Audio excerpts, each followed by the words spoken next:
Hi, everybody. Welcome back to another installment of Cognitive Dissidents, our monthly roundtable show with me, Mike, of the Parallel Systems Broadcast and Parallel Mike Podcast. I'm Monica Perez from The Monica Perez Show. And Hrvoje from Geopolitics and Empire.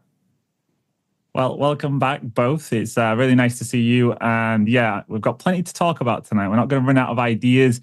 We finally made it to the election, and Trump has been officially declared the winner without any major setbacks, no October surprises, which was interesting.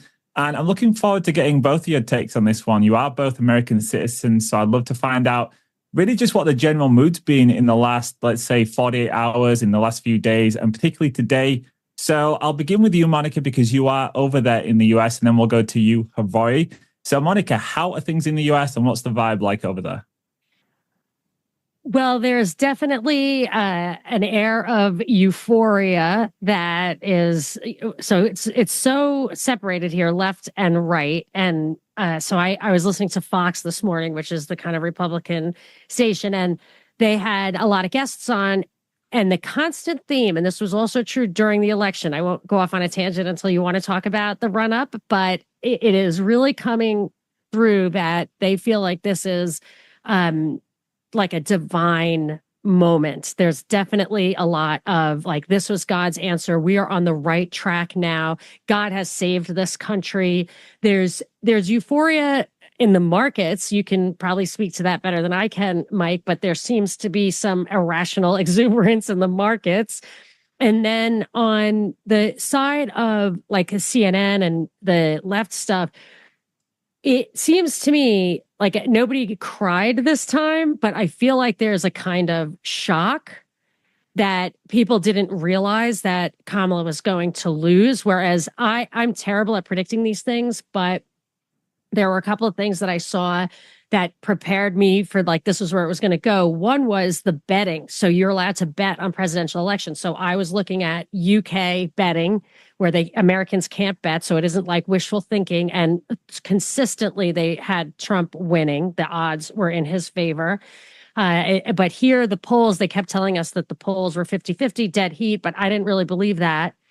And they also, there was so much of the religious, there was just so much of a push from like Joe Rogan endorsed, Archbishop Vigano endorsed him.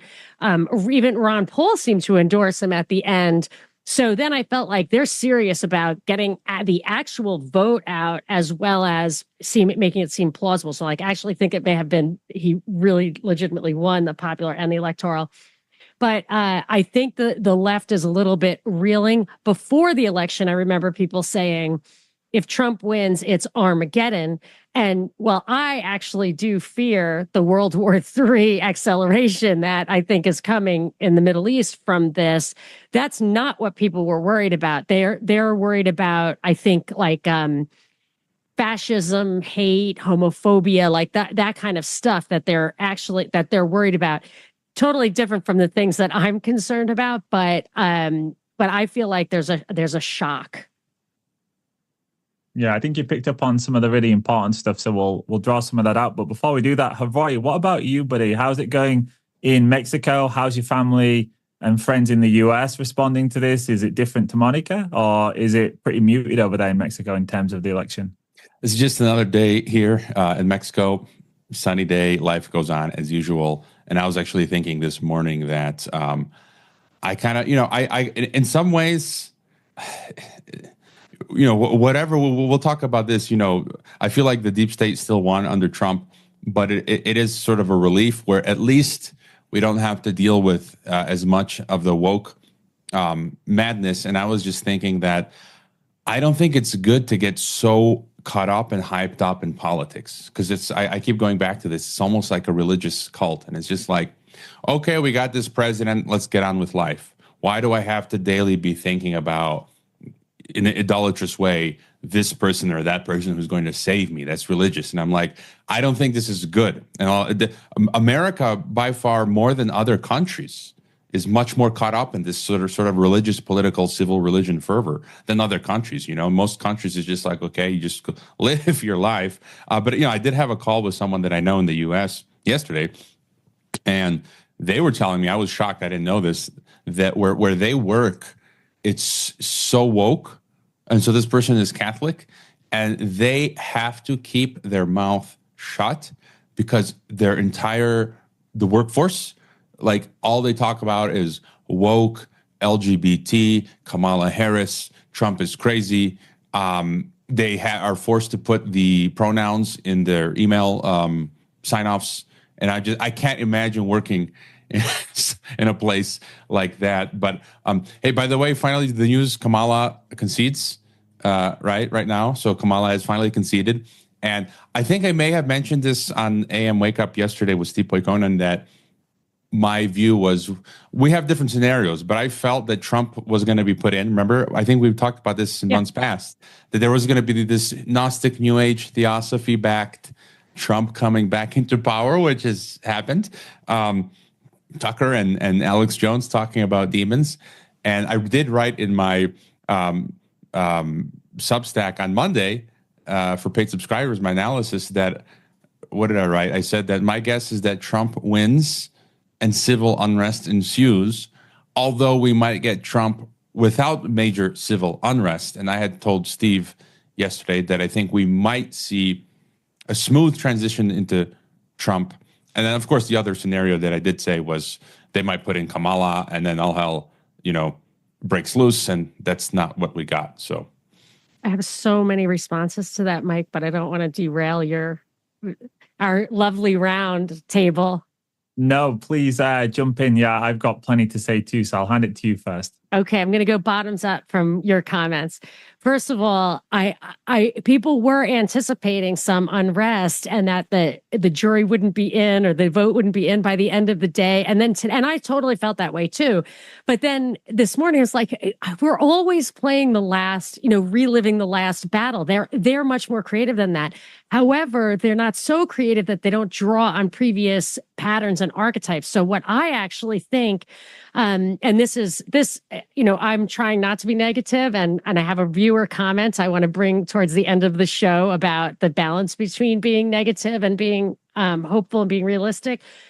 But I actually think that a likely scenario is he brings that Trump, who has said that he wants to be, decisive or fast or whatever in support of Israel in the Middle East, and that war is expanding. So I don't know what that means to Iran and everything. That you do that, and it's an unpopular war. And I was thinking, and justifiably so. And I was thinking, why do they keep giving pro-Palestinian protests oxygen? I've been saying this for a year now. I was like, why?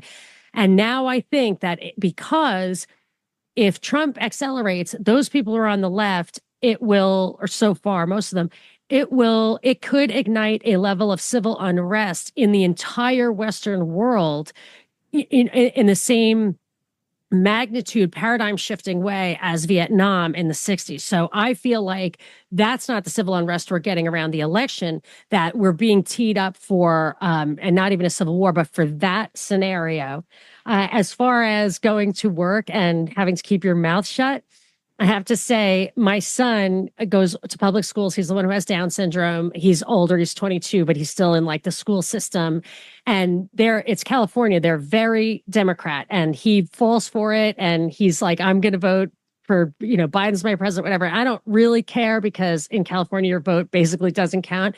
But last night when they were talking a lot about abortion, he has Down syndrome, so he's sensitive to that. And he said, oh my gosh, I'm a Republican. I'm like, yeah, whatever you want to be, but do not tell anyone at school.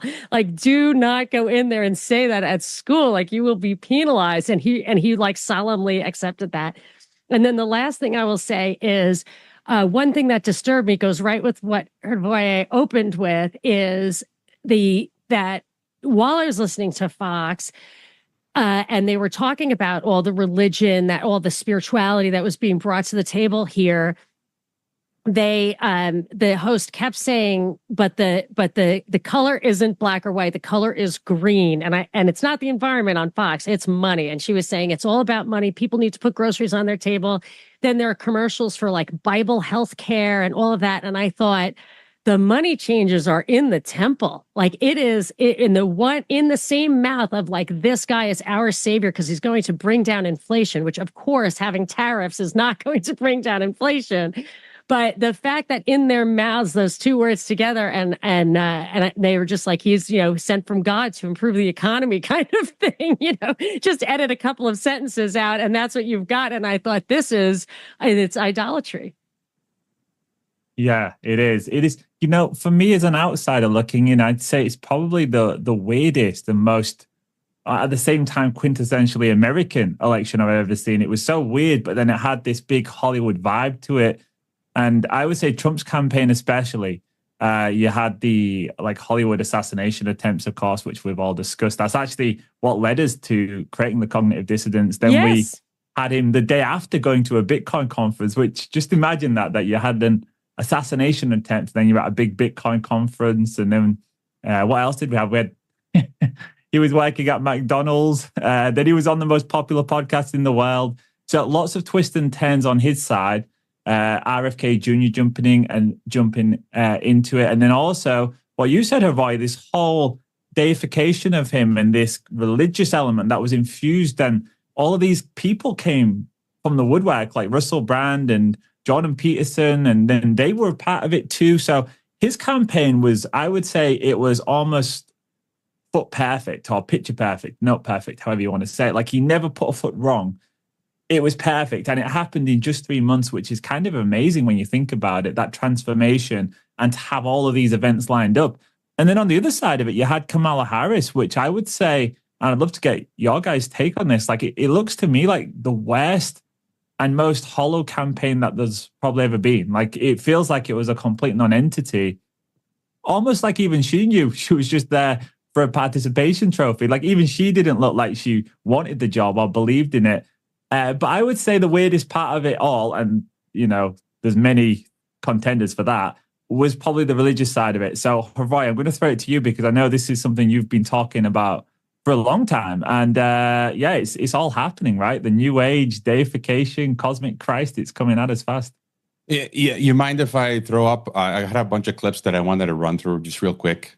So I'll share my screen. And that includes some of this. So this is sort of my download from today. We're going to go to, let's see, share with sound, I think. Yes. All right. Here we go. You can see my screen. Yes. Yeah. Yep. So that was for my paid subscribers analysis. I like Jeffrey Tucker's comment where he said he's lost trust even in voting. But, Kamala, it says she finally conceded, congratulated Trump. So I think that puts to rest. No, there were still fears that people would say, for days, weeks going forward, months, the Democrats will. I was expecting we might get a surprise where they're going to say, oh, look, the vote counts show something else, right? So it seems like we're not even going to get that. So this was just it's so weird because what we went through last time, it's like there was a complete stand down. And Canadian Prepper made a good comment. He said, what happened to the all-seeing deep state system is rigged voter fraud thing? Could it be that the deep state still won? As for dejected Democrats, admit that some of your policies are stupid and this beatdown is exactly what you needed to find your bearings. But I agree with him that the deep state won and they applied a different strategy this time. And it was like, hey, we're not going to do any of that stuff. Because if you notice, every cycle, whether it's the election cycle or the false flag cycle, it seems like they can't reuse the same thing, right? 9/11, COVID 9/11. What's next? You had a thought on that, Monica? They might just want a strong, unequivocal mandate because of what they're about to do with it. Yeah, I think. And then this gets to some of the stuff that I'm talking about. So it says DOJ moving to wind down Trump criminal cases before he takes office. Wow. I didn't see that. So they've been evaluating how to wind down the 2 federal criminal cases against Trump before he takes office to comply with longstanding department policy that a sitting president can't be prosecuted. So again, it's kind of what we're saying. Everything is winding down.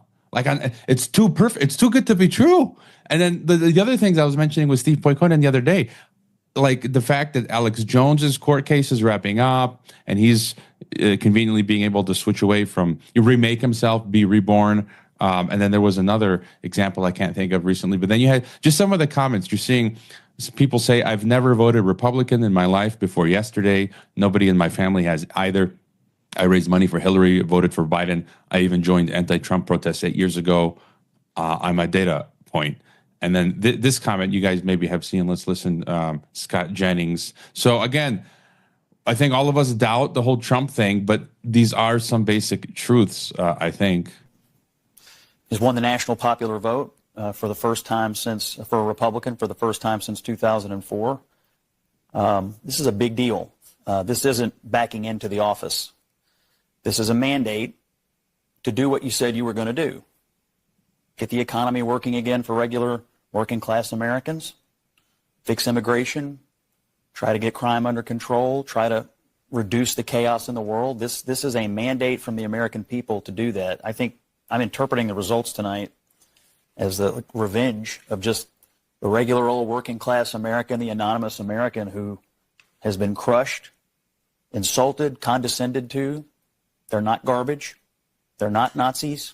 They're just regular people who get up and go to work every day and are trying to make a better life for their kids, and they feel like they have been told to just shut up when they have complained about the things that are hurting them in their own lives. I also feel like this election, as we sit here and pour over this tonight, is something of an indictment of the political information complex. I mean, we've been sitting around here for the last couple of weeks, and the story that was portrayed was not true. I mean, we were told Puerto Rico was going to change the election. Liz Cheney, Nikki Haley voters, women lying to their husbands. Before that, it was Tim Walz and the camo hats. Night after night after night, we were told all these things and gimmicks were going to somehow push Harris over the line, and we were just ignoring the fundamentals. Inflation, people feeling like that they were barely able to tread water at best. That was the fundamentals of the election. And so I think that both parties should always look at the results of an election and figure out what went right and what went wrong. But I think for all of us who cover elections and talk about elections and do this on a day-to-day basis, we have to figure out how to understand, talk to, and listen to the half of the country that rose up tonight and said, we've had enough. And just real quick, Mitch McConnell. Again, you're seeing everyone just point out the obvious. It's so smooth. Here's Mitch McConnell. Senator, looking at the results from last night, what do you take away from the mood of the country, where it is now, where it is headed, and how it lands according to your expectations? Well, if you're looking for a simple answer, I think it was a referendum on the current administration, in part. People were just not happy with this administration, and the Democratic nominee obviously was a part of it.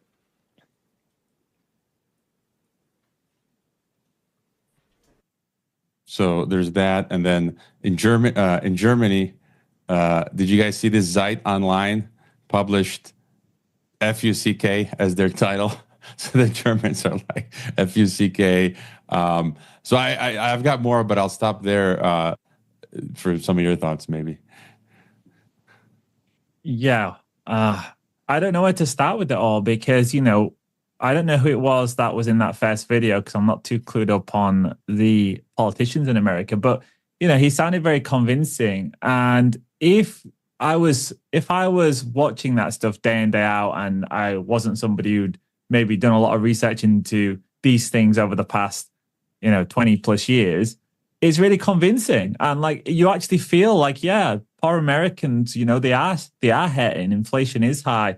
And the working class have been absolutely crushed over the past 4 years and just continuously gaslighted. So I totally get why there's a lot of hope for Trump and why people would want to suspend their disbelief and maybe ignore some of the obvious red flags, like the fact that, Israel are completely pro-Trump. He is, in their eyes, the most Jewish president they've ever had. That's what they call him. And I think it was Netanyahu himself who said he's the best friend of Israel. And you pointed out last month, Monica, on the show that he was talking about blowing up nuclear facilities in Iran, which we'll get to tonight for sure. So I could imagine why people would sweep all that to one side. They'd sweep aside Operation Warp Speed. And you know, that's one thing that is tough for me as somebody who tries to be critical, is to see lots of people who are supposedly, I would say, you know, in the alternative medium, supposedly being honest, who have just completely ignored some of the facts recently. I saw somebody saying it was Kamala's fault that Americans are dying from the vaccine. And I'm like, wait a minute. I'm like, this is the guy who did Operation Warp Speed, and he was still in 2021 defending the vaccines, even when the CDC tried to take the Johnson & Johnson vaccine offline.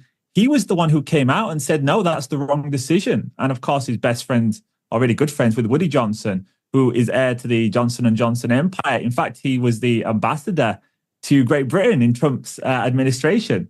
So people are conveniently forgetting all of this. You know, that they're completely forgetting all of this. He was defending the vaccine and saying it was the wrong decision to take it out of usage. So that has been hard for me, because I'm like, okay, guys, I get it. Kamala sucks. And if you're going to choose a character, you would totally choose Trump over Kamala. But you have to be honest with yourselves too, that this is probably not going to be for you. You know, it's going to be for Israel. Like, let's put it this way. Do either of you guys think that Trump would be in if he wasn't Israel's best friend? Would we be having this conversation now? That's a good question to ask. Monica? That was the only reason I thought I was confident, or I'm always terrible at predicting the outcome of these things. I feel like they're script writers, and just reading the tea leaves isn't good enough because there's a plan. I did see the polls. I did notice the push, but ultimately I felt that he was the deep state choice, because I felt like he would be unconstrained by party concerns. Like, Democrats still have a claim to legitimacy. They say that, you know, they still make a claim to legitimacy as a party. I'm not saying they have that claim, but they make a claim like that. The Republicans do not own Trump. So he could come out and be extremely rogue, extremely aggressive and persecuting a war, and it would seem like he was doing it himself, that the party wouldn't necessarily bring down the party. So yes, I felt like that was the main reason that he was going to be the chosen one. Yeah, that's the way I saw it. That's when people ask me what's my take, and I said, well, you can't really put Kamala in. Like, how can you put her in? Because her own voters would never allow her to support a war between Israel and Iran and expanding that. So she's absolutely useless, whereas Trump is extremely useful, because he'll at least get a significant amount of the conservative right to go along with it, particularly now with all of the idolatry. So he is the most powerful candidate. And this is why I was listening to you speak on a show this morning, Monica, in preparation for this. I wanted to see what your most recent thoughts was. And you mentioned that the deep state candidate was Trump because of that reason. Like Kamala would have sucked as a deep state candidate, because she's not really got any power, particularly with the Israel thing. And just going back to your previous points, Hrvoje, when you mentioned about how quick they got this one through the door, for me, I thought that was probably to do with the really weak economy and the worries around recession and the stock market, particularly, is so fragile, that they wanted to reassure those markets as quick as possible. Don't worry, guys, Trump's in. And then that's obviously, we've seen that today with the all-time highs, Bitcoin's up, dollars up. And I don't think they could afford to have too much anxiety around who's getting in. So I'm sure the media will now play that game, but they wanted an official statement. Trump's in, just to calm those market fears, because I think he's inheriting a really bad economy, which, we can maybe talk a bit more about. But Hrvoje, it feels like you've disappeared. Like, can you see Hrvoje's face, Monica? Yes, I can. Oh, okay, so it's crashed at my end, Hrvoje, so I can't see your face. But I'll hand it to you, Hrvoje. Any more to add on that front? Yeah, let me just go through some more of my stuff that I have here, going back to sharing my screen and on the economy. As you mentioned, Ambrose Evans Pritchard just published Gold's Mystery Rally is a forewarning of fiscal ruin and global dystopia. My favorite phrase that I've been using since the 2000 teens. And he says surge in demand could signal that the West's adversaries are building their war chest. So it's kind of speaking to what you're saying, Mike, that all is not peachy. You know, this is this euphoria of today, but let's give it some time, right? And see what's going to happen on the economic front. on the war front. I think, Monica, maybe later you can bring this up. People have been posting how the what is this, the presidential election popular vote, Democrats versus Republicans, and you see that 2012, 2016, the Democrats had the upper hand. 2020, it doubled Democratic participation and Republicans rise, and now it's back to where it was before. So it's like 2020 was the anomaly, and it does seem that organically Republicans voted, had the bigger popular vote. And I thought we just should show a few clips just for fun. And this is the part that does make me feel good. I didn't vote for Trump. I didn't vote. I'm done with voting.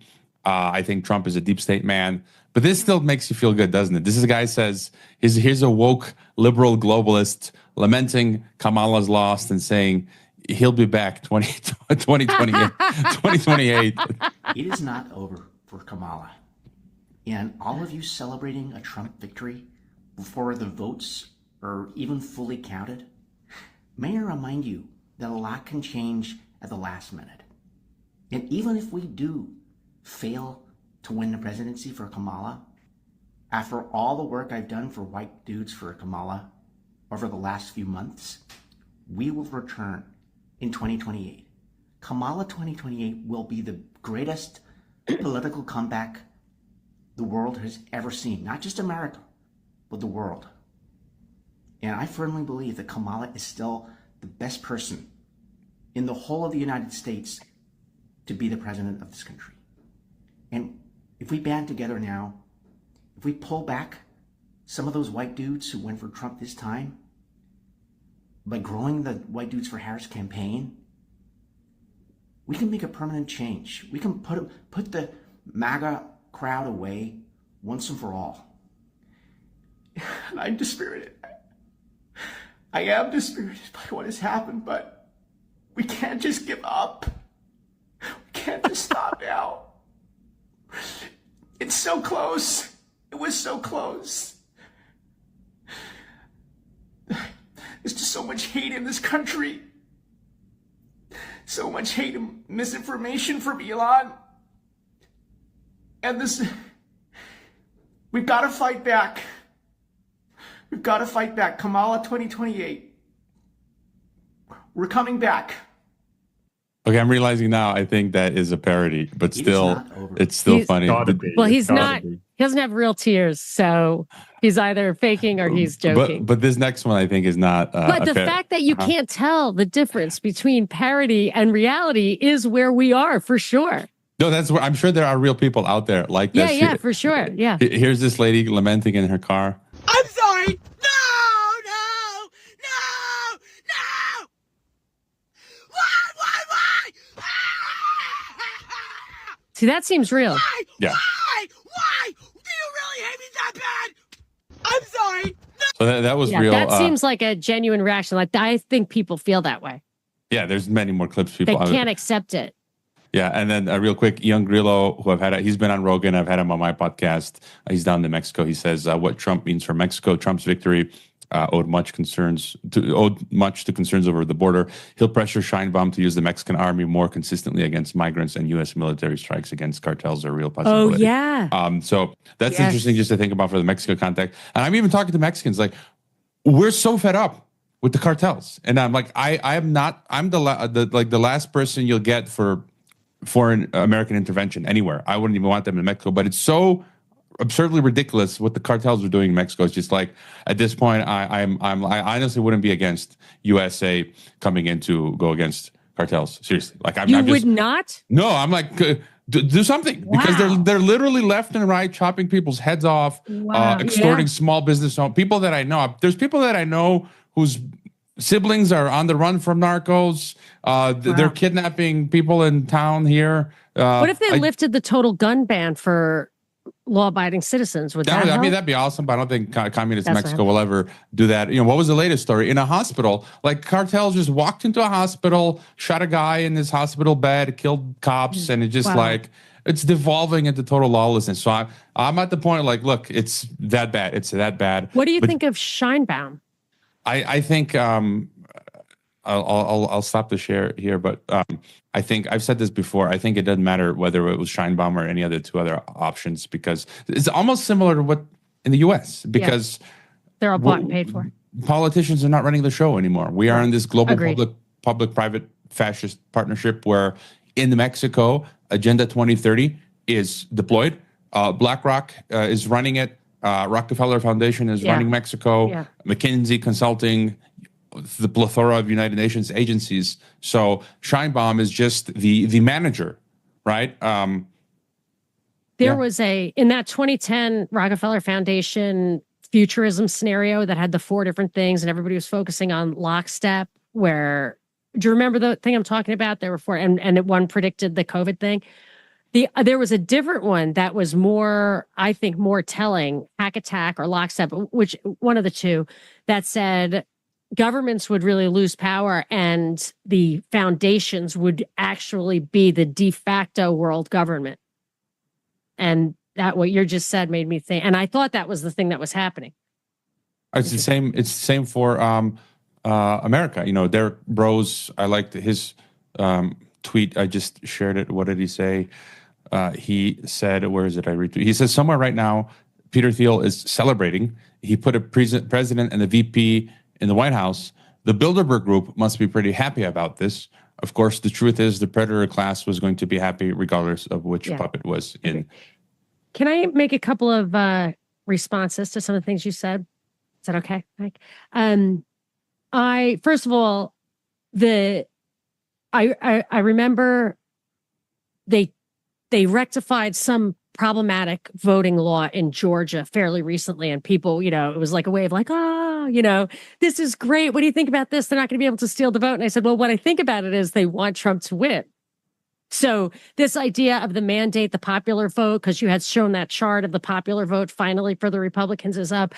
I feel like that was the goal, and it was orchestrated to be that way. And that was an example of something I think contributed to that. But one thing from what both of you were saying and what your very first clip, Hrvoje, when that guy was like, people are worried about inflation, it just occurred to me, they probably, normally the second term of a president, no holds barred. They get the deep state agenda through. Everyone's always disappointed in the guy. By then he's losing his marbles, or he lost his way, or he came under pressure, or whatever. This is going to be Trump's second term. Why wasn't it consecutive? Why didn't he push it then? And I'm thinking Biden is being held responsible for the inflation, but Trump's deficits were insane. The COVID deficits were in the like $5 trillion range, if I'm not mistaken. And he increased the national debt by 40%. So it's a pretty big one. And it was super huge to start out with. And because it's a debt-based currency, if you're going to shovel coal into or try to fill that hole in, it was, and of course, I thought the whole COVID thing from the beginning was a way to reset the interest rates and everything, because they had, a de facto debt collapse that they'd been just kicking the can. And COVID was a way to justify printing all that money. Borrowing money and printing money are basically the same around here. But that's inflationary. It was intentionally inflationary. And if Trump had been overseeing the consequences of the policies that took place under his administration, he would be blamed by inflation. But there's clear, do you agree with this or not agree? I know, Mike, this is like in your wheelhouse for sure, but that it's just a lagging, inflation is a lagging phenomenon. Yeah, and you can't really blame Biden for the inflation. Obviously, what they did for COVID, it was the same across the world. Like everyone's had that inflation. And both parties, yeah, on both sides. So it makes no difference on that front. But yeah, that's one of the things that I think people are really banking on with Trump, is that is going to firstly somehow fix the economy. And I don't know if you guys look at the US jobs numbers, but they've really been fudging the books over the past 6 months. So I'll just, for listeners, over the last 2 jobs reports, the Department of Labor, they've revised numbers down by 112,000 jobs. So essentially, the original numbers that they gave were incorrect. So from September's figures, there was 254,000 jobs. They slashed it down to 223. But look at this. This is from August, a drop from 159,000 jobs to just 78,000. So an 81,000 revision downwards. And then over the last year, this has been nearly 1 million jobs revised. So they've been cooking the books quite a lot. And it's the same with the GDP numbers. And if you go back to, say, 2008, they were cooking the books right up until 2010, which is when they only first finally admitted that they were in deep recession in 2008. But it took till 2010 for them to admit that. So I think we're in a similar situation now. And I think Trump's going to inherit a really bad economy. And he said in his victory speech, or at least the one that I've seen thus far, he said that we're going to cut taxes and we're going to pay back the debt. And I was like, no, I don't think you are. I don't think you are. If you do, then it'll be a serious depression. And I don't understand how you pay back the debt and cut taxes at the same time. So, yeah, I think he's promised too much on that front. And I think, unfortunately, the way out of that, historically speaking, the way out of a depression is war, right? That's what you do. You go to war. So all of this kind of links together in a really horrible way. And yeah, I think we've got some tough times ahead, unfortunately. And I do think we're seeing today Wall Street respond enthusiastically. We've got an all-time high in the stock market. Bitcoin's up, of course, because people think Trump is going to be pro-Bitcoin.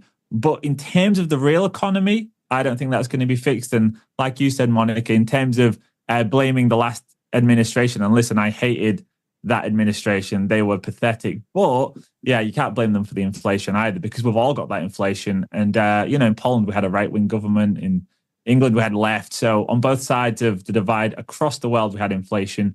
And I don't see that stopping. And this is one of my few things that I can say. It doesn't matter who you put in the White House. 100%, the debt's going up. No doubt about it.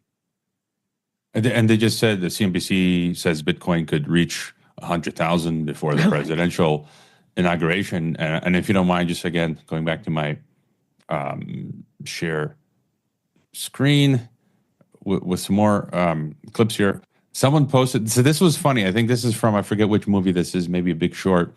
They say Pfizer's headquarters right now, after realizing RFK Jr. will soon control the public health agencies. Burn it off. Come on. Burn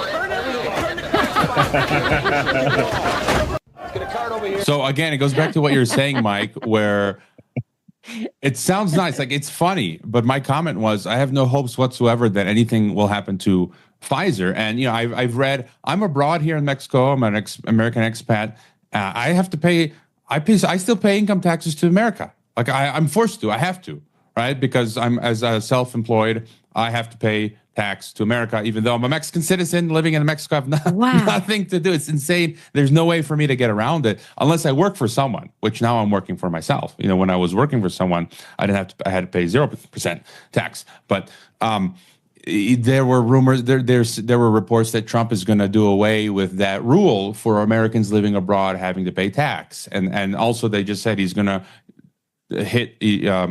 lower the federal income tax. And I'm like, and when you read that, it's like your heartstrings are pulled. Like honestly, like when I read that, I was like, oh, it feels so good. And I'm like, but come on, it's not going to happen. It's not going to happen. He's not. How many times Obama's going to shut down Guantanamo, right? Yeah. Bush is not going to start no new wars. Let's go to Iraq, right? Let's just on it goes. So I do not believe it. I've been through this Stockholm syndrome. I was telling Steve Poikonen, like, how am I going to vote for the Republicans when they're the ones who brought in 9/11? And it was bipartisan, whatever. But they brought in 9/11 Patriot Act, which created the TSA, which created the DHS, which deplatformed me from PayPal, which is making my life harder. And it's just like, so for me to vote for them would be like Stockholm syndrome, And so, but I wanted to continue going around the world. Alexander Dugin, what does he say? I just think it's interesting to look at what the Russians say. He says, so we have won. That is decisive. The world will be never, ever like before. I'm sorry, Alexander. He says globalists have lost their final combat. The future is finally open. I am really happy. I kind of don't by that. Dmitry Medvedev says Kamala is finished. Let her keep cackling infectiously. The objectives of the special military operation remain unchanged and will be achieved. That's true. And I thought this was well. I have an Iran thing, but I guess before getting to the Iran war stuff, what you were saying, Mike, earlier, Russell Brand, New Age Gnostic stuff. So this is a clip. 2 minutes. Should we do the whole 2 minutes? Russell Brand praying on election night. Yeah, sure. And I just find this off. There's no way in the world for me prayer is like a private thing. Yeah. I would look never, at the halo and the Jesus look. I mean, in my it's life, offensive. I would never film myself publicly praying. Like I could just but here's Russell Brand again. Here we go. Heavenly Father, Lord, please we ask. In fact, first let's start with some thanks. Thank you for the glory of creation. Thank you for the miracle of consciousness. Thank you for the ability to operate in the field of language. Thank you for relationship. Thank you that you are a triune God, that you are three gods in one personhood, three elemental forces, H2O frozen, H2O as vapor, H2O as liquid, one God in three forms. Heavenly Father, thank you for the relational component that shows us and teaches us that in relationship we can love one another. And even though it's very exciting to get caught up in the circus and pageantry of oppositionism and competition, Lord, may we remember that not only are all the people in America ultimately of one human family, all the people of the world are ultimately of one human family. And we ask, Lord Jesus, if you will be present with all of us tonight. Lord, even those that have not yet accepted you, we ask that they may feel your presence. And if indeed, Heavenly Father,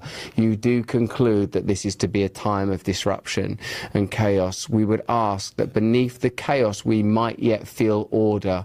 Lord, it feels so frequently that order merely rests upon chaos, that temporary human life rests upon death, that the city rests upon the rubble it will one day inevitably become. But though the temple may be reduced to rubble, it can be rebuilt in 3 days.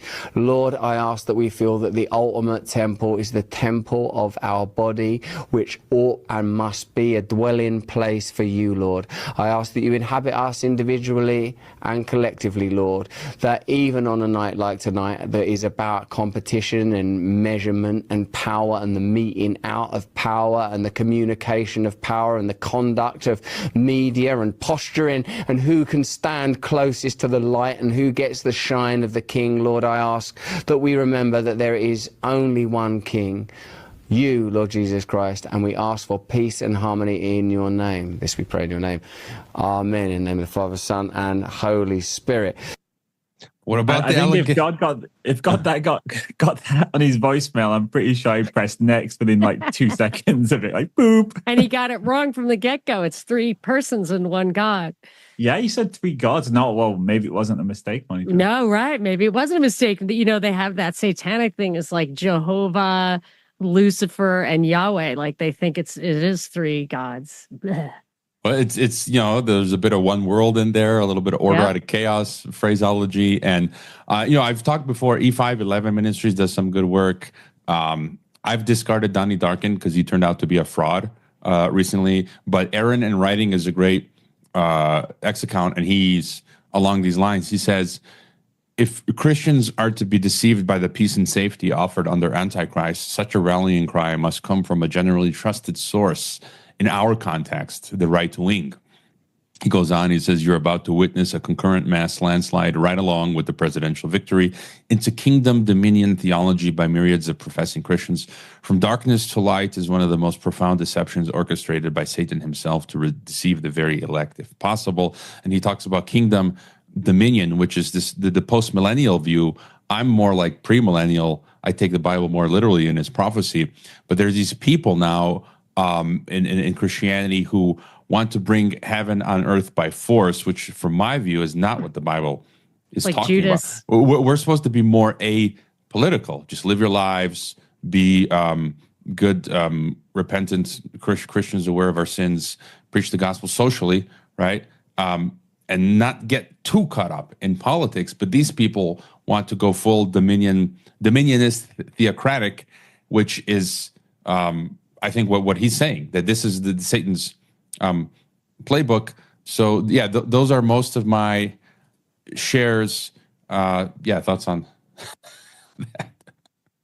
That was crazy. No, I think the thing with the whole religious element that they've brought into it is it's been very fast. That's one red flag, is like just how quickly they infused it. And it did come straight after the assassination attempt, right? You know, there was this immediate divine intervention narrative, and there was lots of propaganda around that, like photos of Trump with Jesus hugging him, and it was really weird. And then all of a sudden, you had these people step forward, like Russell Brand. Like that only happened in the past like 5-6 months, right? His conversion. And the thing I'd say about that is, okay, we know he's got a massive ego, but it doesn't strike me as normal that somebody would convert and then have such hubris that they would be baptizing other people. Like that to me was nuts. I mean, that's like going to the boxing gym twice and saying, right, I'm going to fight Mike Tyson or something. You know, it's crazy. It just doesn't strike me as normal. So I think there's something going on there. And for those of us that have kind of maybe followed this narrative over many years, it was always said that going into, you know, as things got more corrupt and going into, you could say, end times, or towards that time where the world's getting increasingly corrupt, we would have false prophets and false messiahs, and the majority of Christians would be deceived. So I would say if you're on the side of the majority in terms of believing this stuff, then maybe that's the time to take a step back and say, wait a minute, am I being led somewhere? Am I being manipulated? Just reflect on those questions, because a lot of this is being fed to us. Remember, all of these narratives come through the screen. So that means they're almost certainly manipulated.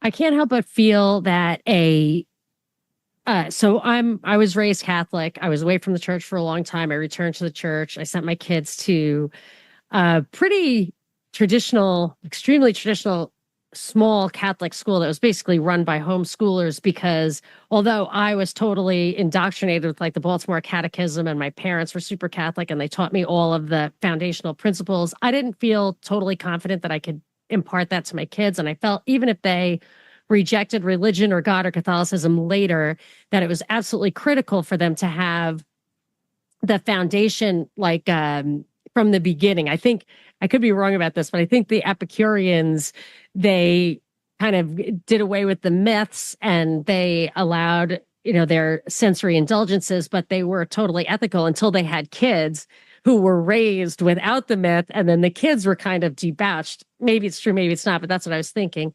My husband was a convert, so he didn't have that foundational understanding. And I think when you do have that, it's kind of like really understanding the Bill of Rights, the Constitution.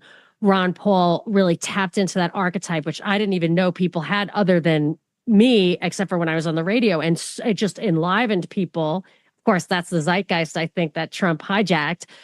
But so when I see this stuff, I can just hold it up and be like, that's not right. There's 3 persons in one God. Like I can just recognize that that's not right. And various things like I got somebody sent me an article by Vigano saying you have a moral obligation to vote and you have a moral obligation to vote for Trump. And then another article is many, many pages that laid out the Catholic foundation for the moral obligation to vote. But my uncle was a priest and he taught me from the beginning that you don't have a moral obligation to vote. I recognize that there were faulty assumptions in this thing, in the article. And my point is just that you have like Catholic converts and you have a lot of people who are falling for what seems to me a very superficial approach to reading what's going on here. And I don't understand that. I don't know what ignited that. Although I'm trying not to, I didn't mean to go on and on. I have a crazy quote from Irving Kristol from back in the day. He wrote it in the 90s. And it said, see if I still have it up. He said, this was 1993.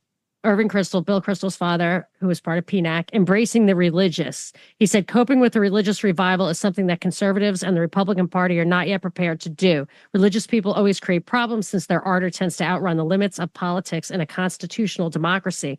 But if the Republican Party is to survive, it must work at accommodating these people. In a sense, the influx of the religious into American politics is analogous to the influx of European immigrants into our urban centers between 1870 and 1914.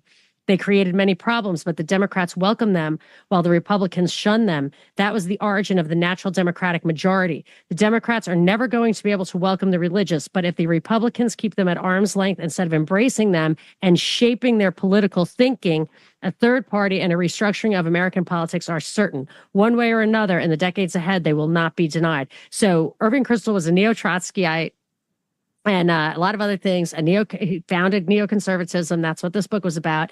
And I feel like they made a concerted effort to shape that thinking.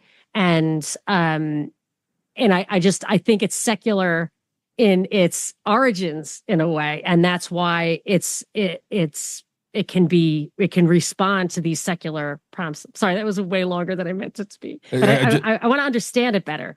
I just add that I'm trying to consume as many, get up to speed on as many podcasts as I can. I listen like on double speed. I'm listening like all day. I was listening to Musk on Rogan, JD Vance on Rogan.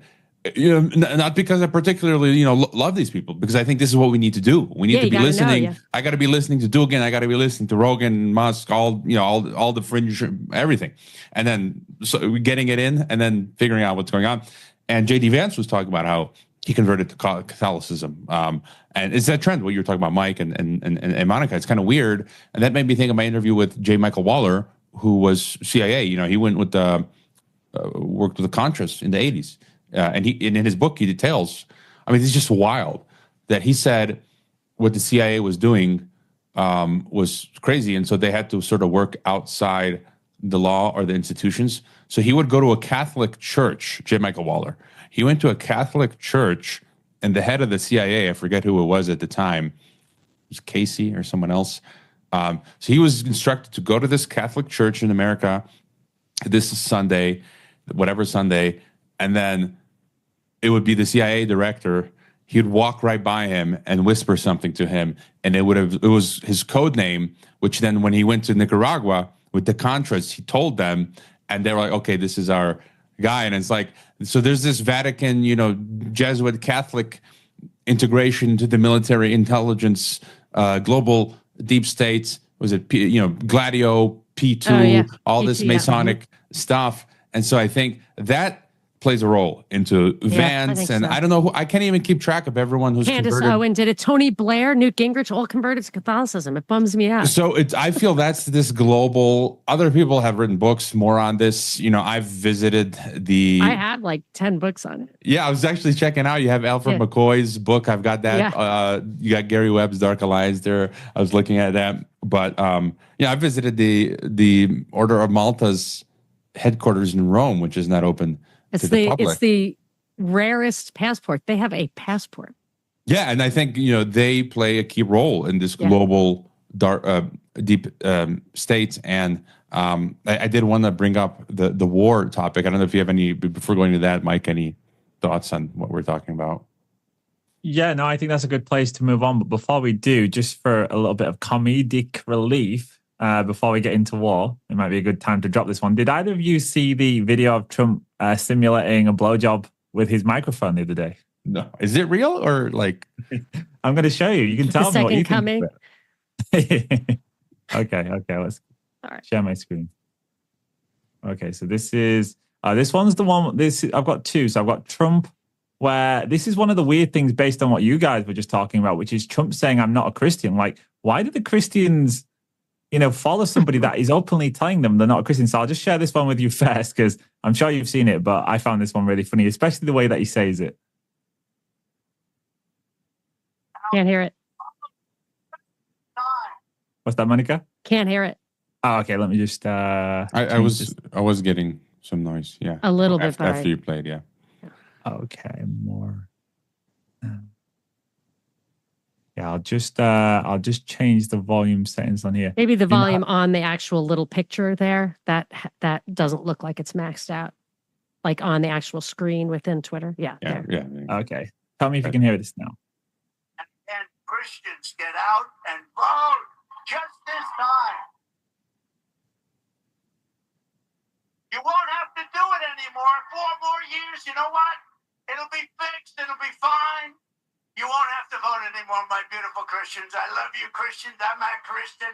I love you. Get out. You got. Just the way he drops it in there. I'm not a Christian. But it's weird. You know, when I heard that the first time, it sounded like he said, I'm a Christian. But then I guess everyone says he says, I'm not. Can we hear it again? You know, it could be Twilight language, though. Sometimes they say something and they slip it in and they want you to believe it, but your conscience knows what they really said. Let's try one more time, actually. It's interesting that you said that. Christians, I love you, Christians. I'm a Christian. I love. Interesting. Well, that's on the fence. So listeners, please let us know what you think. But yeah, unfortunately, listeners, if you haven't got the video to this, you're not going to see Donald Trump trying to suck off a microphone. But for those that do, I'm going to share this one. I don't know. You tell me what you guys think. It's a very strange movement that he does here. What? What the heck? I can't believe that's real. Let me play it again. So he actually, he kind of like rubs the microphone and then... But that's just a stand, right? He's holding stroking the mic. it.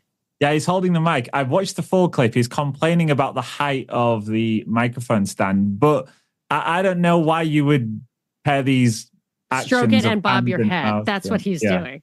I know, and of course, like there's the whole thing about Kamala and what was his name, Willie Brown, the guy who she supposedly was in relations with. So I was wondering if that's why he did it, but I'll play it one more time. Let's look. Yeah, this is amazing. That's so disturbing. Oh my gosh. So there you go. So I don't know what that was all about, but that just feeds again into this whole, it's been the weirdest election I've ever seen. And I think if you watch Hollywood films, then this kind of maybe is normalized. But for somebody like me, I haven't seen a Hollywood film in about 15 years and I don't have a TV and I only watch like documentaries or podcasts. So when I see this like election stuff going on, like the McDonald's, and was he driving a garbage truck recently or something as well? Yeah, that was teed up by Biden. Biden made some comment about his listeners being garbage, and like the next day he's got a garbage truck, like the garbage men come out. That's a huge union, or I don't know the details, but you could just see it was teed up because I do feel like the Democrats wanted him to win, and if they do, then. I mean, it was weird that he said you never have to vote again. That's kind of, sounds like a little Caesar-like or Hitler-like, like there's no more voting. But also, if there is more voting, then in 2028, the Democrats might have a clear field to have 8 years, be the legitimate party guy. And, that's really funny, 69.9%. Yeah, there was this one too by Elon Musk, which was an interesting one. It kind of feeds into some of these narratives people have been suggesting that Donald Trump is actually a part of this conspiracy to help bring about some Antichrist. And Donald Trump had 69.9% of the vote. So of course there's 3 6s there, 699. And Elon Musk 10. I don't know. I don't know the number stuff. I love math, but I don't understand the numerology. Well, there's the 3 6s, I guess. So in the sense of the Antichrist, which is the number is meant to be 3 6s, then Elon Musk tweeted, which I thought this was the important part. It was the prophecy has been fulfilled. And I thought, well, that's a really strange way of writing about that. So that was the other thing that I thought on that. But ultimately, listen, if I was American and I could suspend my disbelief, I'd be voting Trump, because what you're going to do, you're screwed if you do, you're screwed if you don't. Yeah. But as somebody that, But Mike, I want to know what you think about why this huge movement of Christians are seeing this so differently from how we're seeing it. Yeah, well, I don't know about that, but I guess in terms of like their personal belief structure, I think today it's like most things, we've had it hijacked by these mainstream meme type culture. It's like a meme, like everything we do is somehow hijacked and has become a pastiche, and it's not it's not authentic anymore. You know, even our relationships are not authentic because we grew up watching things like Friends, for example, and people think that's how people live. And I think it's very hard to separate ourselves from the culture that we're in. So yeah, it looks, you know, this whole shooting of the year, like it did look miraculous. And, you know, I guess for me, I'm a strong pessimist. And like for me, I also think as well, like if you have your faith wrapped up in institutions, that's probably a dangerous thing too, because, you know, your faith should be personal. Like you can go to church and you can have community, but your faith shouldn't be aligned completely with that. You should have your own separate faith that you take with you to the institution if you go there, and then you take it out with you, but it's not theirs, it's yours. And I think a lot of Christians, unfortunately, it's like anything, there's top-down messaging that comes through the church. So like, you know, you mentioned that bishop or whoever he was saying, vote for Trump. It's, you know, this is your spiritual duty. And that's abhorrent, right? Of course, you know. Well, because you couldn't know his heart. He was saying one person's heart is black and the other person's heart is sincere. It's like, you don't, I can tell that's not true. So how could you possibly know what's in his heart? Like, it didn't even make sense doctrinally. And I just thought, you know, how do people not see that that isn't even in keeping with his own, you know, professed, you know, dogma. But in America, you've got something that you don't really get outside of America, which is Christian Zionism. Like Poland's a Catholic country, but nobody has that here. But in America, that's a huge thing. I heard that, and I don't know if it's true or not, but that was embraced by evangelicals and such because it gives them a direct connection to the Old Testament without having to go through the Catholic Church. So it basically gets to skip from the Reformation back.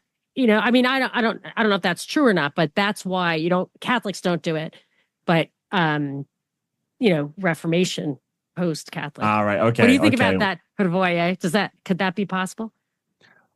Well, I think there's some psyop with the Christian Zionist element, and I was going to say in the past few days or weeks, I've seen clips of people bringing Trump into the evangelical churches. Like there was a clip of they were bringing a little boy, like an idol, was dressed in a suit, like pretending to be Trump, and it said MAGA, and they were pulling it into the front of the church. And I'm just like, and then Mike Huckabee was in some church in America where they built a replica of the Wailing Wall in Israel. For me, this is like idolatry. This is am I supposed to? And there were people like at this fake replica wall, like praying to it. I'm like, okay, you're making idols again. Like, and isn't Jesus the Messiah? Right, and you know, and I have nuance here. You know, Aaron in writing, he made a tweet the other day again because there's a strain of evangelicals that are more amillennial and say, you know, people who believe in Christ are Israel. In a sense, I agree, but I also think there's a lot of literal things that they just throw out the door. And Aaron in writing, he says, why is Jesus bodily returning to Israel if Israel has no eschatological significance? Like, that's a good point.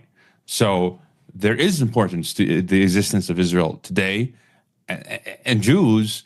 But again, there's this spectrum where the Christian Zionists are like, yeah, let's just kill tens of thousands, hundreds of thousands of Christian Palestinians and even not Christian Palestinians who have done nothing wrong. And that is not, you know, then you have the set of Christian Zionists who are completely okay with that. They're like, hey, no problem, because Israel and prophecy. And I'm like, no, you know, Israel today is rebellious. They've rejected Christ, right? You know, and so, but that doesn't mean God won't ultimately in the last days redeem a portion of Jews in Israel and Israelites today. And same thing for each of us as individual sinners. And so, yeah.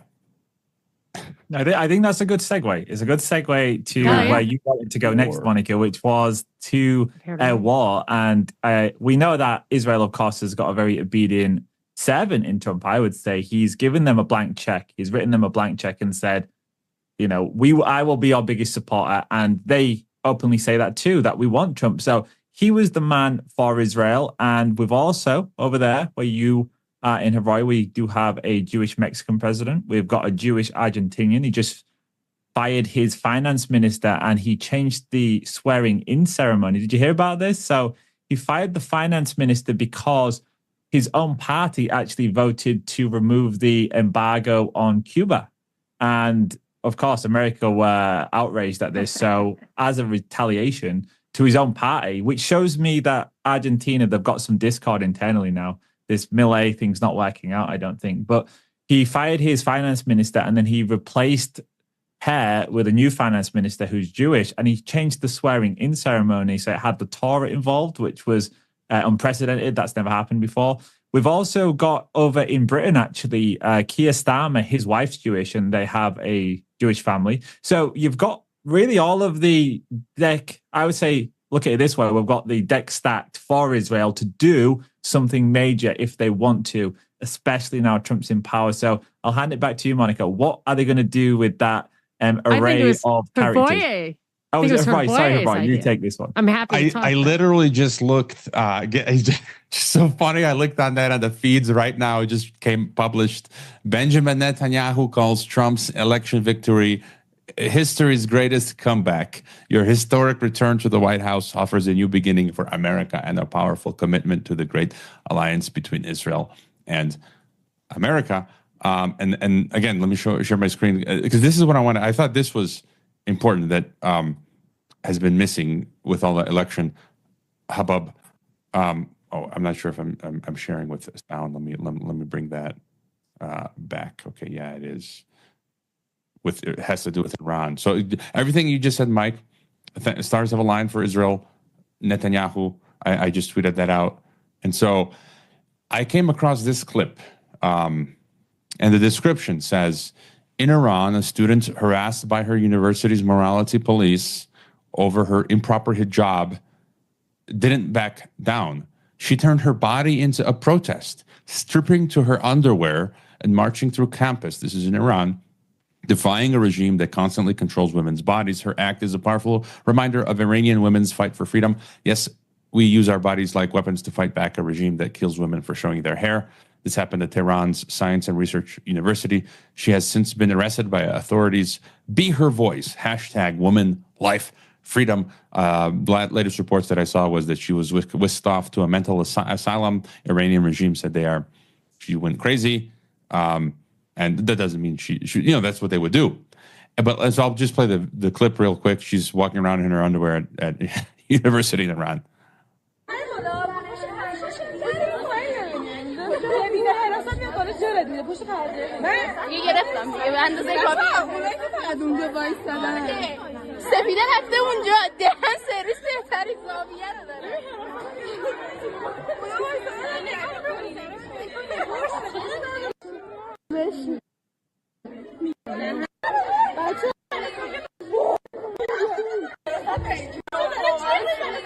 All right. So what I thought was interesting here, this appears to be the video. It's got 18.7 million views. That seems to be the account with the most views of this video. It's published by Masih Alinejad. And this was just November 2nd, a couple days ago.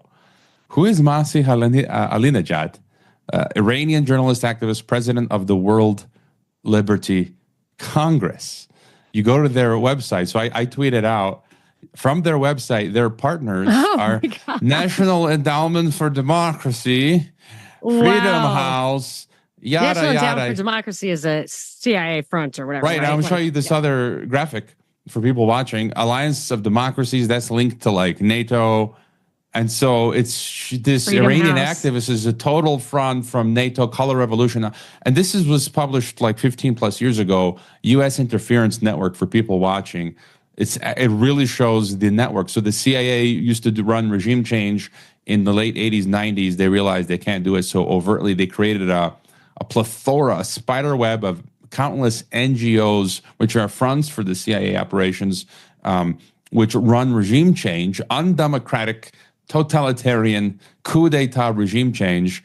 And so you have USAID, CIA financing National Endowment for Democracy. National Endowment for Democracy itself has 4 sub institutions, International Republican Institute, National Democratic Institute for International Affairs, Center for International Private Enterprise, American Center for International Labor Solidarity. And so these guys, they're like Matrushka dolls, those Russian dolls. They create so many cutouts of cutouts of cutouts. And then these will either set up shop in foreign countries, or they will finance NGOs in these foreign countries, like I came across in Kazakhstan.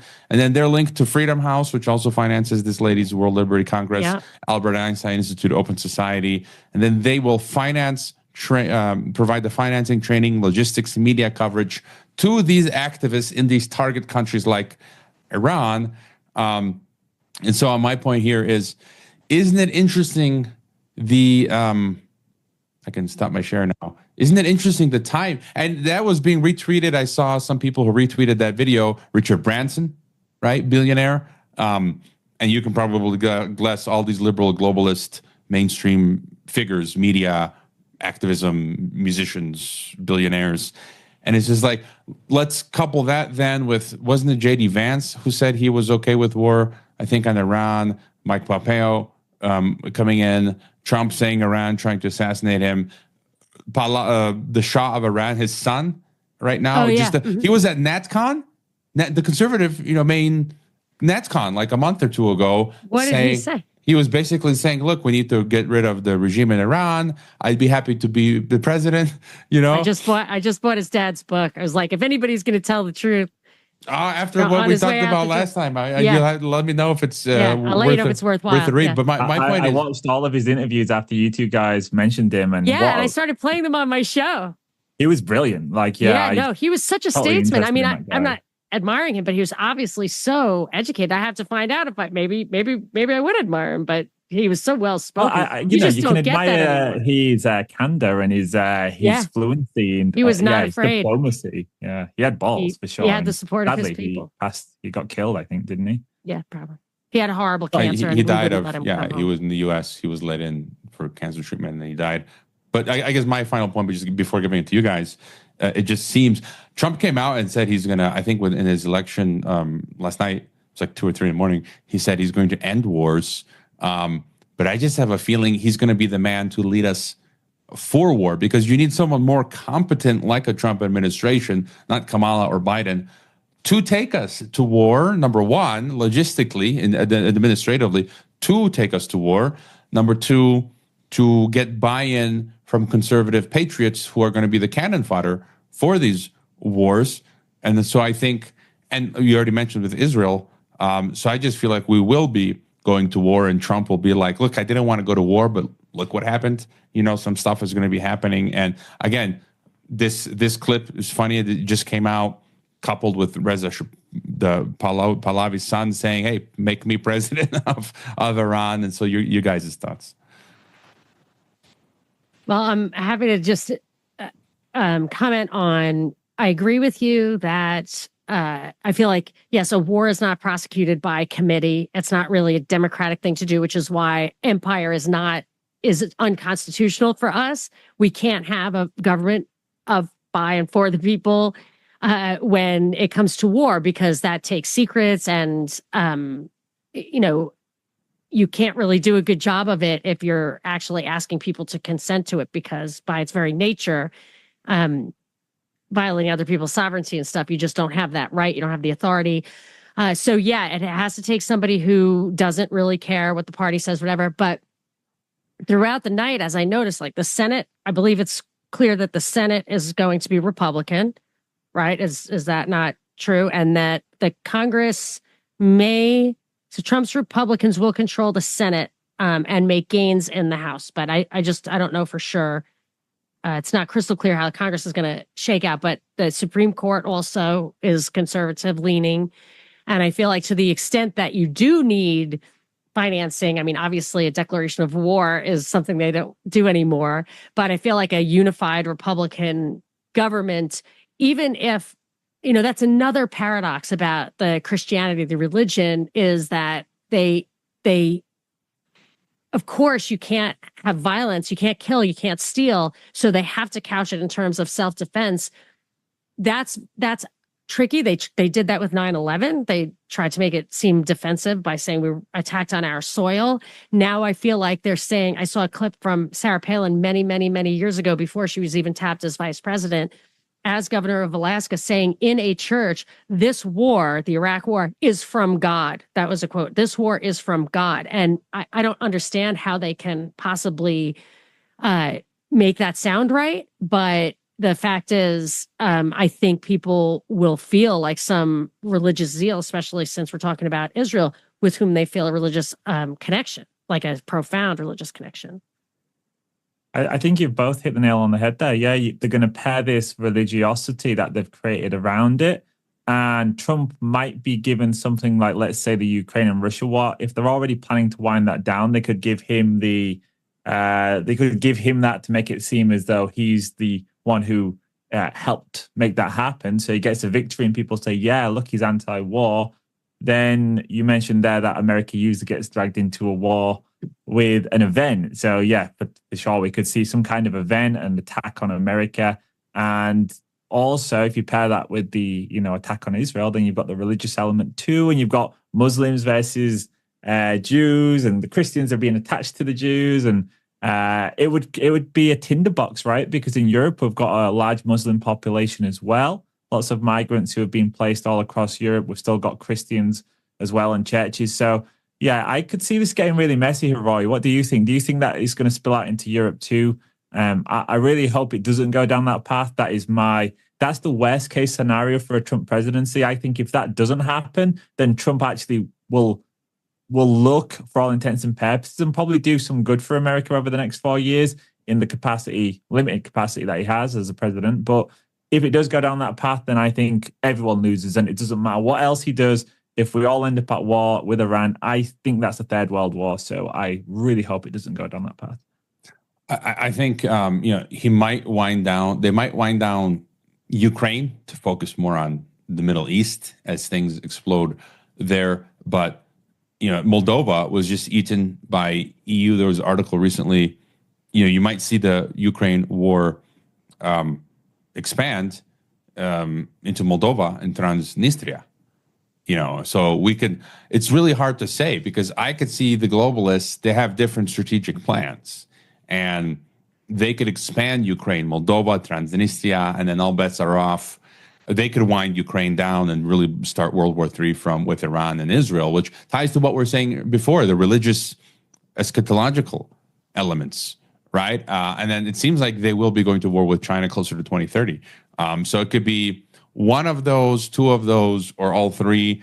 But I am looking more interestingly at this religious element. Every week on my paid subscriber analysis, it's like almost not a week goes by now where something is not happening on the Temple Mount with Al-Aqsa, right? Just this week, there were further disturbances. And so, yeah, I feel like, maybe not, hopefully not. Maybe Trump does end these wars, but there could be false flag operations, and Trump will be like, he's pro-defense establishment, And so, and if we're seeing so much money go behind Trump now, big tech, trade events, Wall Street, the defense establishments, who better than Trump to do the whole rah-rah America bombs away? And what Monica was saying earlier, I was thinking, it was in the last decades, modern American history, it's been the Republican establishment that's launched these wars, right? The whole Bush global war on terror, this would just be a continuation of that. And we know, we may have talked about this before, Wesley Clark, Iran is the final shoe to drop. Yeah, the last of the 7 countries. Yeah. I don't think we can avoid it. I think by hook or by crook, they're going to take care of Iran. Yeah, to my amazement. Go ahead, Monica. The majority of people said the number one thing that they hoped for and wanted from Trump was that he is less likely to bring us to World War III. I was just shocked by that. Wow. Yeah, I remember Trump in his first presidency, he was the one who put all the sanctions on Iran. He actually ended the treaty that they had, which was so that Iran wouldn't escalate their nuclear program, and in return, they'd get sanctions taken off them, whereas Trump ended that and he put a ton of sanctions on them And of course, what you said last month, about him saying Israel should bomb the nuclear facilities. And it's all of this very escalatory rhetoric. So I just don't see a way of avoiding this. If Israel want it, that's where it's going to go. And Americans, conservative Americans, will be brought along for the ride. And yeah, that's why I always said that Trump was the guy, because you couldn't have anyone else do that. So not looking forward to that. And I think, yeah, going back to what you said, Hrvoje, if they do wind down the Ukraine conflict, it's temporary for sure, because Europe is going to be, well, it's being remilitarized as we speak. And I think maybe 3-4 years, Europe will be full of new weapons. And then, yeah, they could be used in a much bigger conflict involving China. So we're still on the road to war, listeners, unfortunately. And I don't think we're escaping that. But Monica, you got more to say? I think there is like an end game feel to it. I think, yeah, like he did also assassinate Soleimani, and I believe admitted it, or it was very clear. Because what I noticed, so we had Joe Rogan, I have a list here, Ron Paul, Tucker Carlson, Alex Jones, Jordan Peterson, Russell Brand. I believe they all came out for Trump, Elon Musk, Peter Thiel, everybody. So they fired all of their guns at once. Anybody who, and I always say, like, people like, how can you think Tucker Carlson is a limited hangout or controlled opposition? I mean, obviously in our circles, that's obvious. But, my mom, my brother, a lot of these people, Ron Paul, I'm like, why? Now, he obviously had a stroke, like he's paralyzed on half his face. He's 89. Like whatever he said, I just was like, I don't care. But that all the guns are fired at once, they're never going to be able to use those assets again.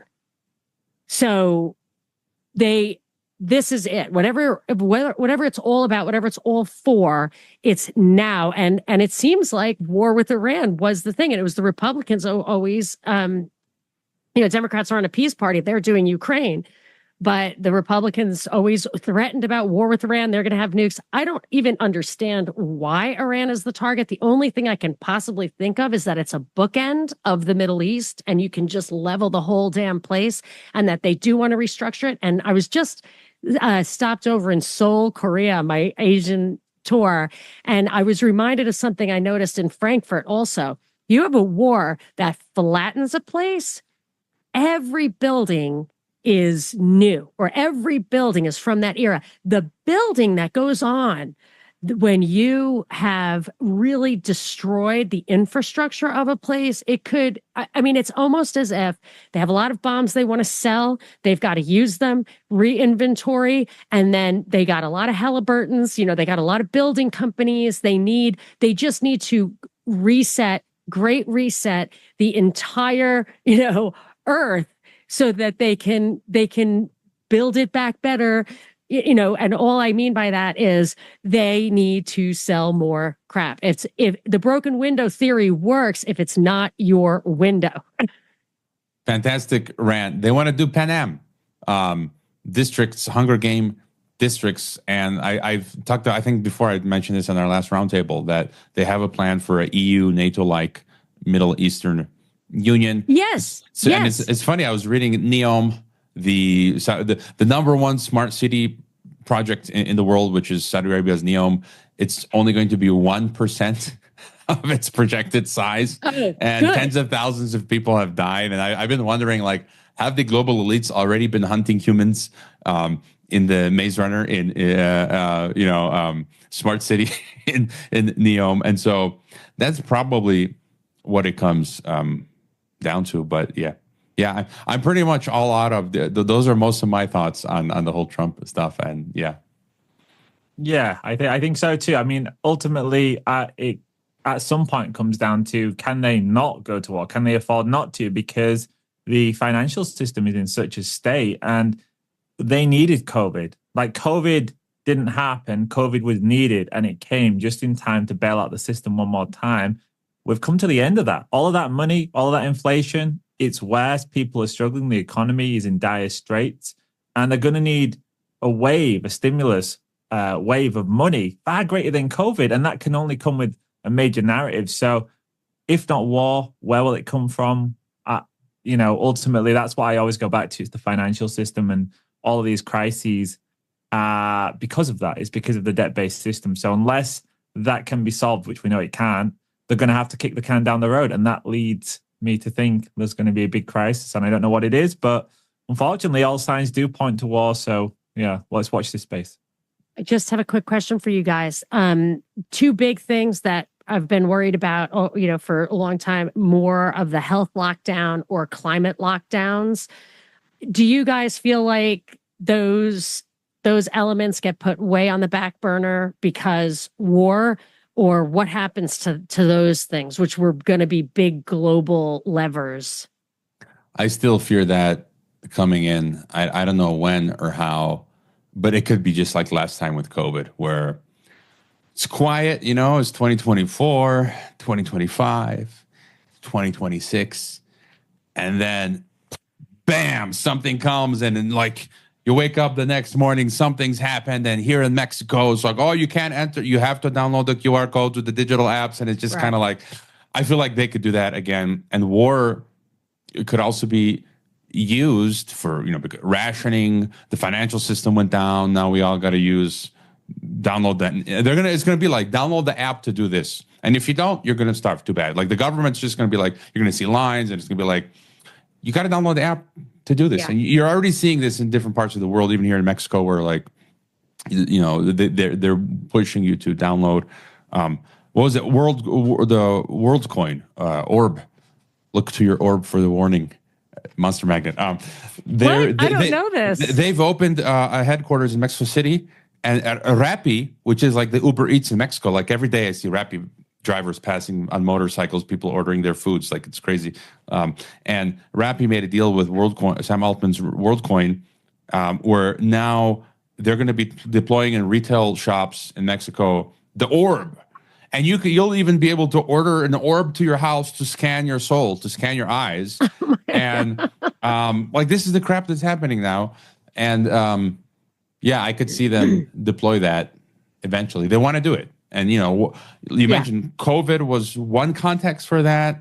War could be another, because COVID was like a war simulation. Yes, totally. Yeah. And I had a Kid Knightley of Off Guardian, and he was talking about this. Mm-hmm. It's the same stuff. Like whether it's fake pandemic, or is that going to get us into trouble? Or you're right.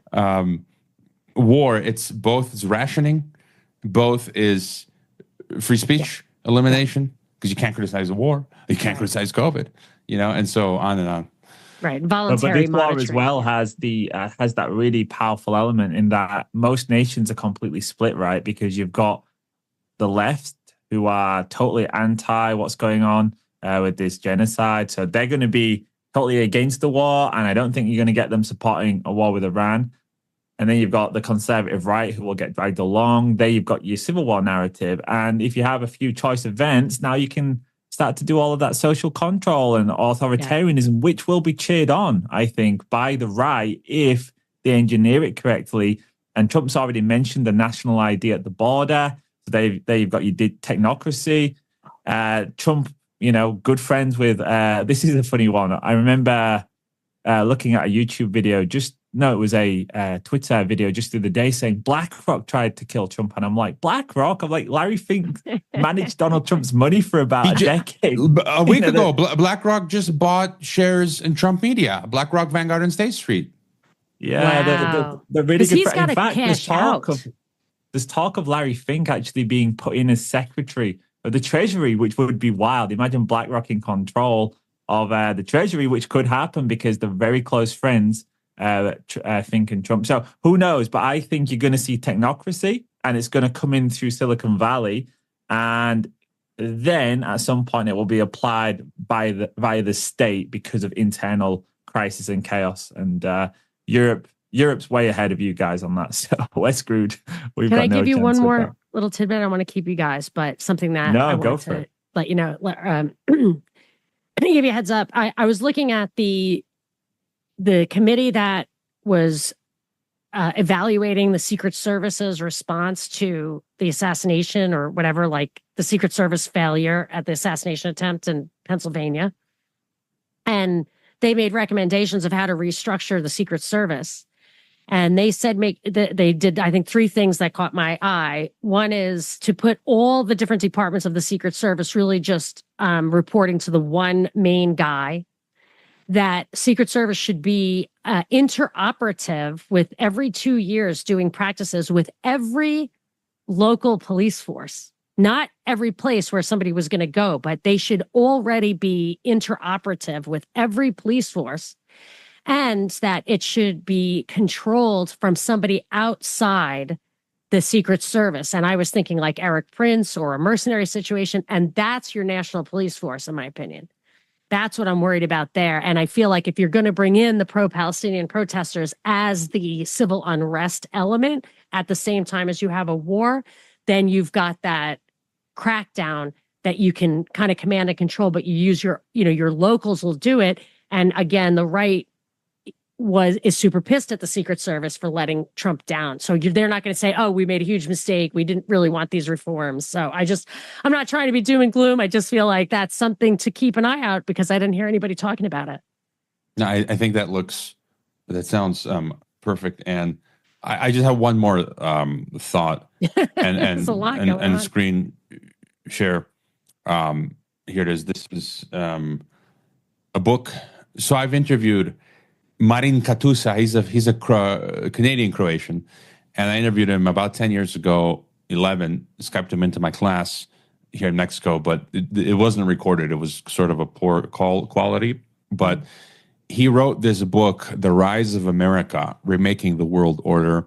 Santiago Capital. That's Brent Johnson. He follows me on X. He's this well-known investor figure, and he's bullish on America and the dollar. And he says, if you have not already done so, this would be a good time to read this book. And if the title triggers you, you should read it twice. So I am also entertaining this idea, as much as my podcast was born out of the thought of American decline. What if, America, as the title says, it's the rise of America, because America gave birth to world government. The British and the Americans. And they're the ones sort of molding the world into the world government. And so it's good for devil's advocate. You might not want to have America decline because it is the mentor. What do you call it? The nurses when the kid in Spanish, I know, nanny. Doula, like the helps nanny. the baby. Oh, the doula, born. the midwife. The midwife, like America is the midwife for world government. And so if you're a globalist, you wouldn't want to destroy necessarily America. You would want to destroy the traditional, values which they've been trying to do, and maybe its economic might for the multipolar world government world. But I just have that thought that maybe we might see crazy, like bullish. So if Bitcoin goes, they might back the dollar with Bitcoin. They might remake, like it'll be years of like, wow, amazing stuff happening. So they're going to amaze us into world government. So I think that's also... We foster the illusion of liberty and freedom. Like democracy is the opiate of the masses. That's why I said democracy is the opiate of the masses. And we have the Constitution stuff. We are the ones people look to think that this is, there is freedom, there is liberty. We have the Constitution stuff. I think they keep that propped up, but of course it's totally gutted. I think what you'll see is that bifurcation. So America will rule the western part, China and Brits will have their own separate bit. But I think internally, America, just look at any major city, Medicare and Social Security is going to run out in 2030. So time's running out. I think we'll see internal collapse in terms of the standards of living, but you will still have the appearance of global leadership. So I'm kind of... Marin Katusa and Brent, they are totally bullish on the US. Brent Johnson's the dollar milkshake guy. He thinks the dollar's going to destroy all the other currencies, but I think gold's going to destroy all the currencies. And maybe we could end it with a little clip as well. So I'll give you both your final thoughts, and then we could just maybe actually lead out with this clip because I think it's a nice way to end this one. It's basically talking about, listen, guys, all listeners who are listening to this, whatever your take on the election is, and you should all have your own unique take. I think that's an extremely healthy thing to do. Ultimately, we're still alive. We've got things to do. We've got families, and I think we've all got experience of what politicians do in those 4 years. It generally doesn't change our lives for the better that much. It might nudge us a little bit in a better direction. If, for example, you get some low income tax, Hrvoje, I hope you do, my friend. I hope I do too. But that's the best we can hope for. But we can also, do a lot over the next 4 years in terms of getting ourselves ready for all of these crazy times at home. So that's what I will lead us out with. But Monica, your final words on this one, anything you want to add? At this point, my only hope is that the powers that be, who seem clearly to be in control, aren't suicidal, and that they actually want to keep some buildings standing. They want to keep, some humanity in existence, that they're not actually trying to nuke the entire world at once. How they plan to reshape it, that scares me, but I can't live in total fear. Although I've had some comments saying like there is no hope, but again, I just feel like you've got to save your soul and carry on and plan as if there will be a future that, our children can somehow navigate. That's all I got for you. And but don't smoke the Kool-Aid. Right. Anything you want to add? I guess we'll close with your clip of my final thought is I had a guest on recently. David Dubai said, embrace the chaos. And so people, I don't even like bringing up anymore the black pill thing. But again, I mentioned before, I actually feel lately I've been getting more forward thinking. I've been thinking more long term, and I've been big. I'm generally very content person and happy. And I'm getting more optimistic where even though I feel things will be getting worse, I'm actually getting happier and optimistic. And part of that is because I'm just focusing on in my immediate life, on my immediate local life, things are good. I'm very content. And so whatever is happening out there is happening and shouldn't affect me so much. And, I still get people sending me these wacky emails that are fear porn, and I'm just like, delete, guys, come on, embrace the chaos. And so that's my final thought. I'm getting even more content and happy despite everything that's going on. Yeah, I'm totally the same, guys. Yeah, me too. Like we spent about an hour chasing chickens around the garden at night because they all escaped. And yeah, like I really enjoy life and I love life. And I think sometimes people think that if you show some intellectual honesty around politics, that you're a black pill. It's like, no, that's actually the white pill, is realizing that that's not going to fix it.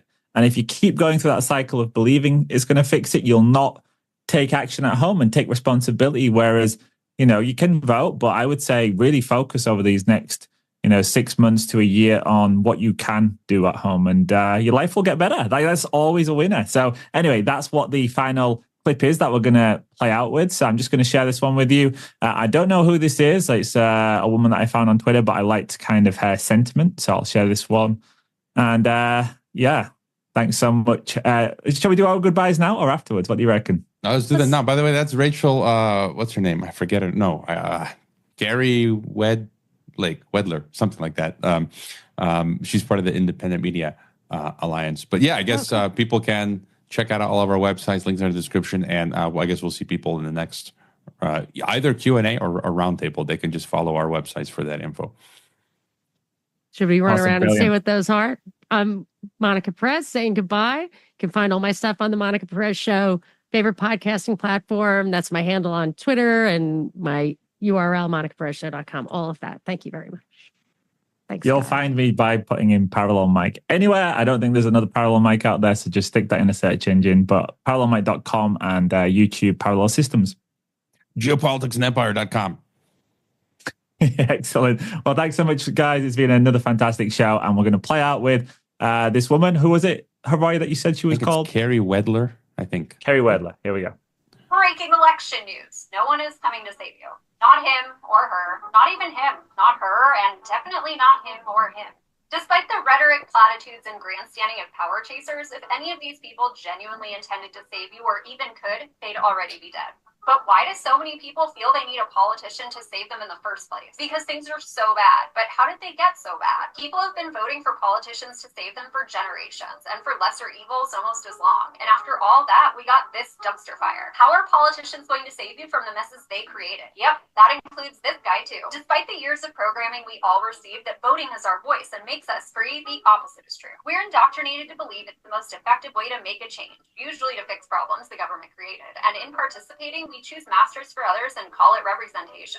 We're conditioned to believe we can't do it ourselves and have to outsource it to others who know better than us, and that doing so is, quote, taking action, which has resulted in an ever-encroaching imperial police surveillance state that impoverishes and insults the people it, quote, represents and serves. Some people think acknowledging this means I'd rather do nothing, but pointing out the illegitimacy of the system is not apathetic or defeatist. It's required to start pulling ourselves out of this hellhole and start taking responsibility for ourselves, not outsourcing it to documented criminals and megalomaniacs who seek authority over others. The real defeatism and apathy is tolerating the meager options the system gives you and playing along with their game. And the more you fixate on politics and what political puppet takes the throne, the less energy you have to actually do something. It's on you to take care of your health and well-being, which would be a lot better off if the government hadn't been subsidizing filth and declaring it safe for decades, and the political machine didn't keep you gripped in a perpetual state of fear and reactivity. It's on you to take care of your own survival, which would be a lot easier if you weren't forced to pay a litany of taxes, including inflation taxes, and burdened by the trillions in debt your, quote, representatives take on in your name. It's on you to make this system obsolete by demanding better for yourself. You can mean you as an individual or as communities you choose to be a part of. But in either case, we must become less reliant materially, emotionally, and spiritually on powerful, corrupted institutions and authority figures. And we doesn't mean the euphemism for a tiny ruling class. That's a figment of imagination and propaganda to placate the masses. No politician or government is coming to save you.